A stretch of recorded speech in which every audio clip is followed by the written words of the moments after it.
Ang isang Pishu ay isang Chinese mythical creature na kilalang nagdadala ng kayamanan at karangyaan sa mga may-ari nito. Kilala din ang Pishu bilang magandang proteksyon laban sa mga demonyo, pati na rin mga masasamang espiritu.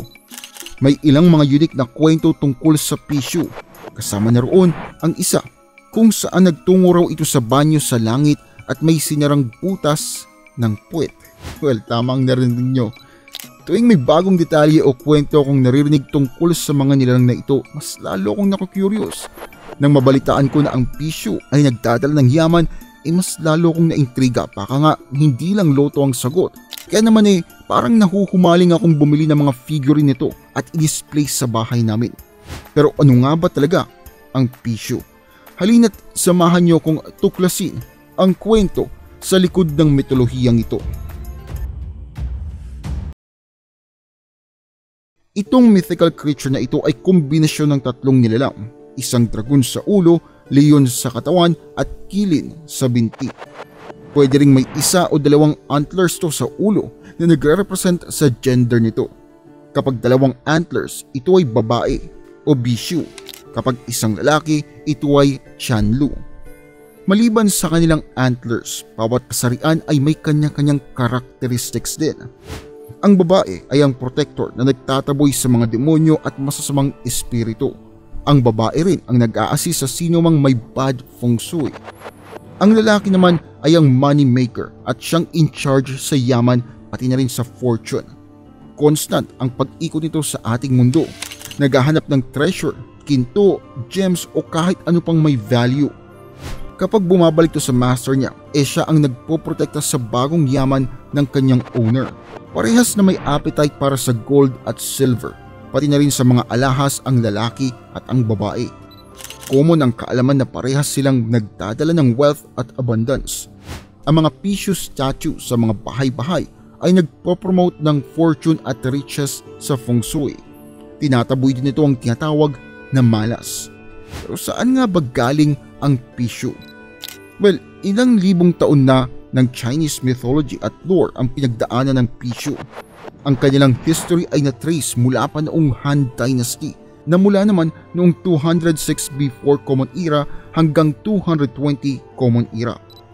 Dahil sa kanilang reputasyon bilang ferocious, walang takot, makapangyarihan, ang imahe ng Pishu ay nakatali sa ancient Chinese army at ginamit sa watawat at iba pang identification markers.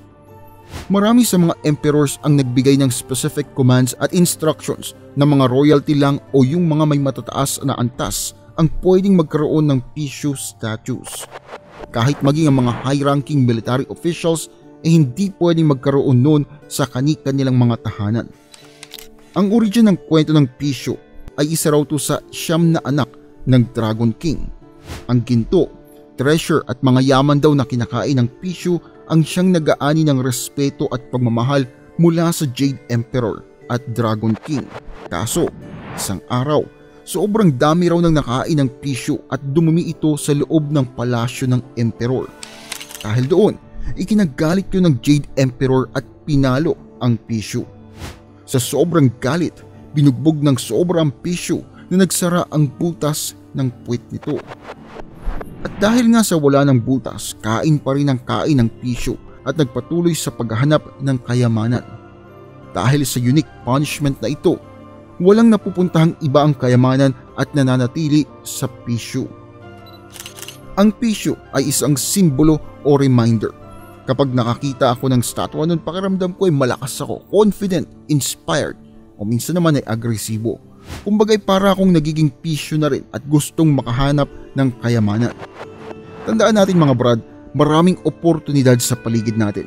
Maraming pagkakataon na dapat nating subukan. Tiyak hindi ka man magtagumpay sa una, makukuha at makukuha mo rin ang biyaya. Pero kung pakiramdam mo lagi ka nalang bokya, baka kailangan mo na ring subukang magmay-ari ng Pishu. At malay mo, yun pala ang sagot sa dasal mo. Kung nagustuhan ninyo ang video, huwag kalimutang i-like, mag-subscribe at i-hit ang bell notification dahil marami pa tayong videos na ilalabas dito sa channel. Hanggang sa muli, kita-kits sa susunod na video.